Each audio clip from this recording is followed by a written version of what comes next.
Hello, my name is Morgan Kessler, Oxnard City Engineer, and this presentation is to accompany the staff report for the Capital Improvement Program for fiscal years 2025 to 2029 City Council agenda item.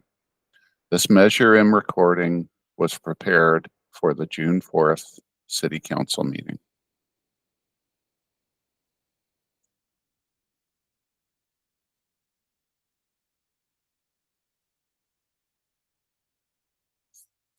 Staff recommends that the City Council, 1, hold a public hearing to receive public testimony regarding the proposed 2025 to 2029 City of Oxnard 5-year CIP.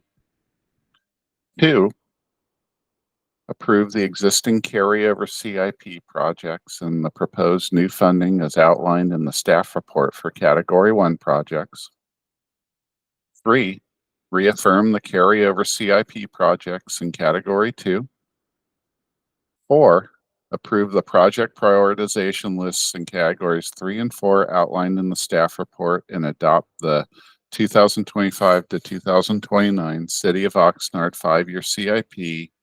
And 5, direct staff to finalize the 2025 to 2029 CIP and general fund Measure O amounts for Category 4 projects once the city's fiscal year 2024 to 2025 operating budget has been completed as approved CIP funding allows.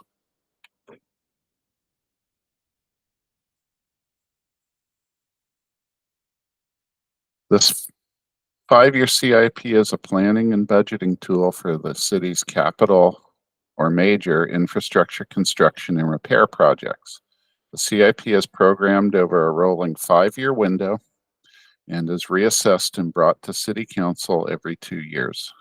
Staff also brings updates to the City Council in between the full update years. It should be noted that the CIP does not include projects and activities considered to be routine maintenance. We talk about the CIP as a whole. However, it should be kept in mind that it is essentially made of 2 parts, the capital budget and the capital program. The capital budget piece is what gets included into the annual city budget as the funds identified specifically for CIP projects. This identified funding is strategically programmed or scheduled to be used across a 5-year fiscal year span, and the first 1 or 2 years is the amount that is included into the city's annual budget. This year, the CIP is slightly ahead of the fiscal year 2024 to 2025 budget approval process. And once the City Council approves the CIP and its recommended project priorities and programming, the CIP will become part of the overall budget approval process. There are many challenges to both individual projects and the entire CIP, and these include things like limited funding, staffing and workload issues, grant deadlines, increasing material prices, and the inability of the city to issue municipal bonds. Since the pandemic, staffing challenges and high materials prices have made funding and carrying out CIP projects especially challenging. In response, on February 7th last year, the City Council received a report from the City Manager's Office outlining these issues and recommending that the city modify, or as the staff memo at the time referred to slow down the timeline and expectations of CIP project delivery, at least for the next few fiscal years until staffing levels could be restored and work and material pricing stabilized. The result of this action was that the list of CIP projects at the time were determined to be either above the line or below the line, meaning any above the line projects could move forward with current staffing and funding levels, while those determined to be below the line would be postponed pending more staff workload capacity. Since then, staff has developed a set of project categories. These are numbered 1 through 4. Later in the presentation, we will describe each of these in more detail, but for now, above the line projects are those considered to be in Category 1. A key role of the CIP is to show where a project's funding comes from. In Oxnard, projects can be paid for by multiple sources. For example, a park could have several different grants, development impact fees, and other funds associated with it. One funding mechanism that is not presently available to the city is that of paying for large projects with revenue from municipal bonds. Bonding is used by every city, county, and state in the U.S. and works roughly in a way that a home buyer purchases a house with a mortgage. Presently, bonding is not available to Oxnard due to a lawsuit by the political corporation moving Oxnard forward. The lawsuit was defeated in court. However, the plaintiffs appealed and the matter won't be resolved for the next 2 to 3 years. The consequence of the lawsuit is that it hampered the city's ability to do large projects in a timely manner. The CIP contains many projects, and they could not be done all at once, even if funding and staff workload issues were not issues. To figure out what project to do and when, staff has developed a prioritization process. The first step in this process is to categorize the nature of the project in the classifications of health and safety, asset preservation, or new and expanded services. Following this, the project is looked at from perspectives of constraints like grant deadlines, staff workload, council priorities, and other things. Once these constraints are vetted out and applied, projects are placed into one of 4 categories. These categories and the projects they contain are included as attachments to this report and presentation. Category 1 is comprised of those projects that are already funded and have been approved in previous CIPs. These are generally considered as ready to move forward. Referring to the February 2023 Council report, Category 1 projects are thought of as above the line. Category 2 projects include those previously funded and approved, just like Category 1 projects, but were determined to be of lower priority and consequently their start dates postponed. These projects are considered to be below the line from the slowdown council action that happened in February 2023. For this present CIP cycle, the various city departments were asked to identify new CIP projects that they want included into the CIP. The new projects also had information about their funding sources. This category, called Category 3, includes projects that have known funding sources and are recommended by staff for inclusion into the present CIP. These are also of such priority that staff recommends placing these ahead of those in Category 2. Lastly, Category 4 contains projects both existing and new projects that have no identified funding or are only partially funded but have a high priority.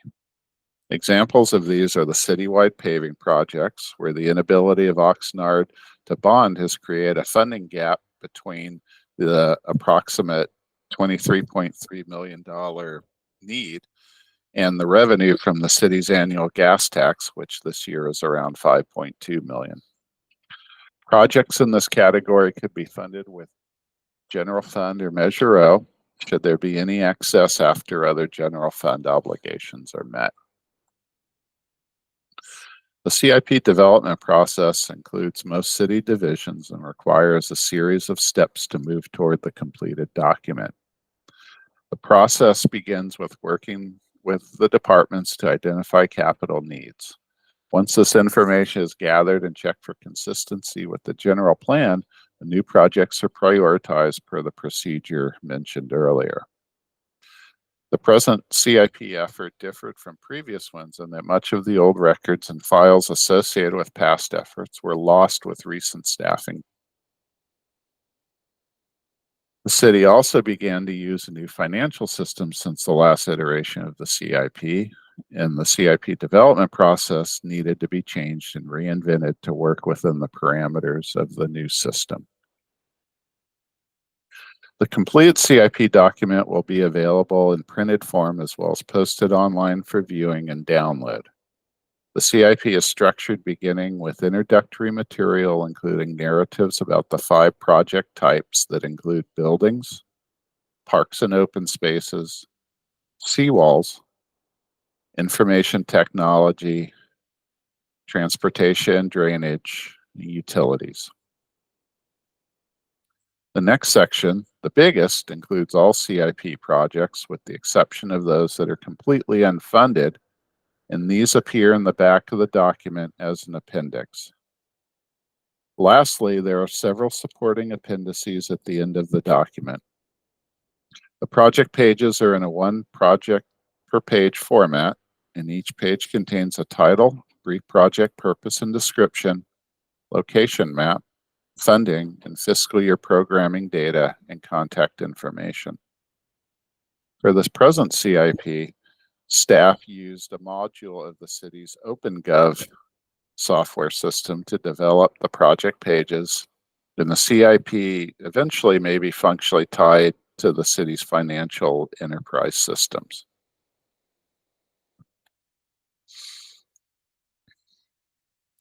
Determining the list of projects for Quimby funded parks projects is on a different yet parallel timeline to the CIP development.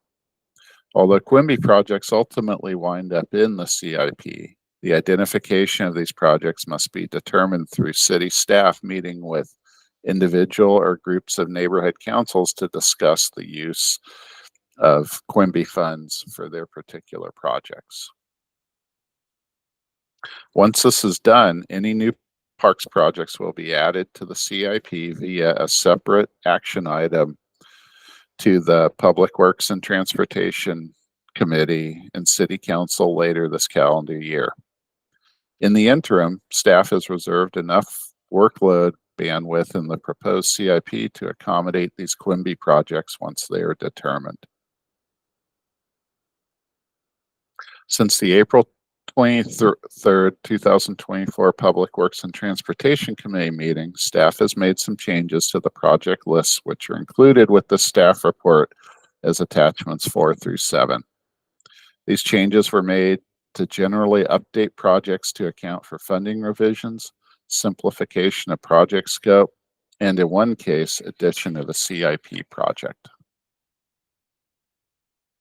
The Public Works and Transportation Committee took action on the proposed CIP report and its associated staff recommendations during their April 23rd, 2024 meeting.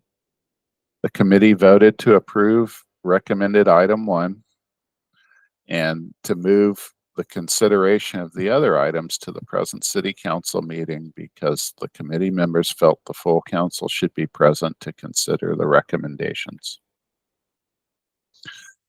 Financial impacts for the CIP are dependent on the category for which the projects are listed. Beginning with category 1, there is no financial impact because projects here were previously approved by City Council with funding allocated at the time, and no new amounts are being requested as part of the CIP. These are all above-the-line projects as described earlier in the presentation.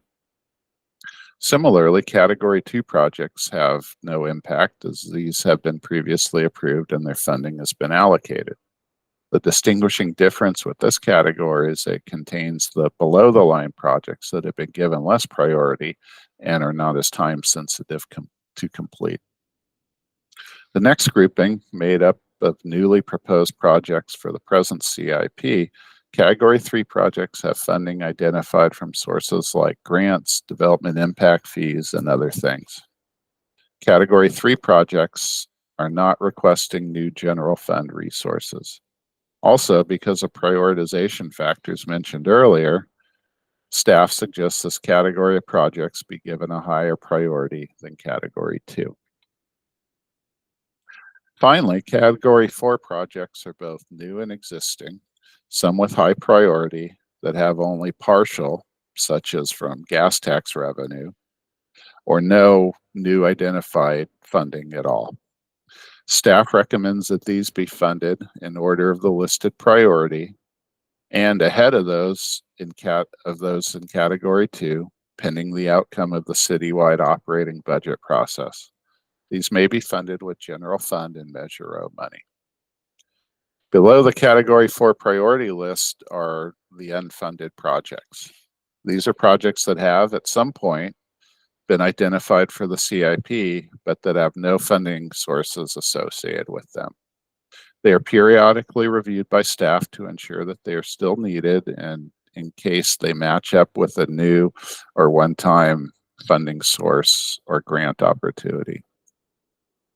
Finally, it should be noted that projects approved by City Council in prior fiscal years that have not yet been completed will have their respective unencumbered budgets rolled forward. Thank you for viewing this presentation. Staff will be available at the City Council meeting to answer any questions.